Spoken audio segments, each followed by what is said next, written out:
கொஞ்சம் கூட மசாலா உதிராமல் ஒரு பர்ஃபெக்டான ஃபிஷ் ஃப்ரை எப்படி செய்கிறதுன்னு தான் இந்த வீடியோவில் நம்ம பார்க்க போகிறோம். வாங்க எப்படி செய்கிறதுன்னு பார்த்துடலாம்.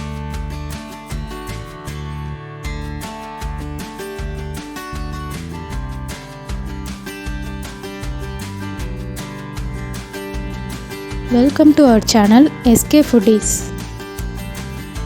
அதுக்கு நான் இன்றைக்கி 1 கிலோ பாறை மீன் எடுத்திருக்கேன். நல்லா கழுவி வச்சுக்கோங்க. இப்போது ஒரு நல்ல அகலமான பிளேட் எடுத்துக்கோங்க.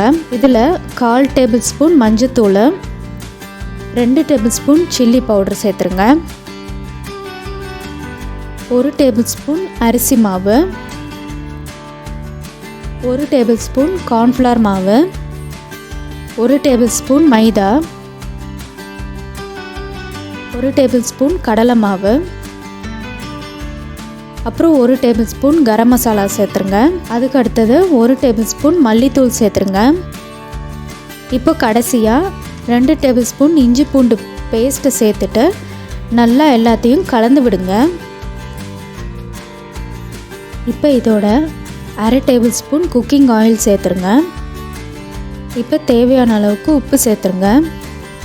சேர்த்துட்டு எல்லாத்தையும் கலந்துட்டு கொஞ்சம் கொஞ்சமாக தண்ணி சேர்த்துட்டு ஒரு பேஸ்ட் மாதிரி செஞ்சுக்கோங்க.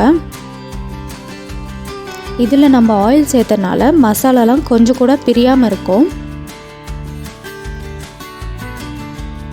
இப்போ பாருங்கள், இந்த மாதிரி பேஸ்ட்டாக செஞ்சுருங்க.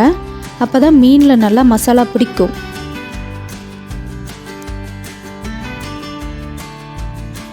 இப்போ இந்த மசாலாவை மீனில் தடவிடலாம். எல்லா இடத்துலையும் மசாலா இருக்கிற மாதிரி நல்லா 2 சைடும் தடவிக்கோங்க.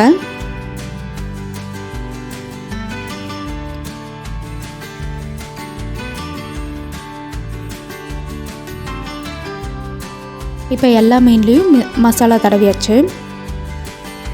நான் இன்றைக்கி தோசைக்கல்ல தான் ரோஸ்ட் பண்ண போகிறேன். தோசைக்கல்ல செய்கிறதுனால எண்ணெயும் அதிகமாக அவ்வளோ தேவைப்படாது. தோசைக்கல்ல நல்லா சூடானதும் கொஞ்சமாக எண்ணெய் தடவி விட்டுட்டு இது மாதிரி ஒன்றுன்னா மீனை சேர்த்துருங்க.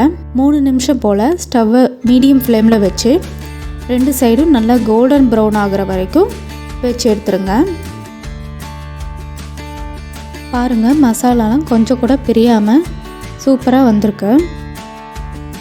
அவ்வளோதான், சிம்பிளான ஈஸியான ஃபிஷ் ஃப்ரை ரெடி ஆயிடுச்சு. இது சுட சுட அப்படியே சர்வ் பண்ணிடலாம். நீங்களும் கண்டிப்பாக இந்த மாதிரி செஞ்சு பாருங்கள். டேஸ்ட்டு சூப்பராக இருக்கும். ரெசிபி பிடிச்சிருந்தா லைக் பண்ணுங்கள், கமெண்ட் பண்ணுங்கள், ஃப்ரெண்ட்ஸ் அண்ட் ஃபேமிலியோட மறக்காமல் ஷேர் பண்ணுங்கள். பாய்.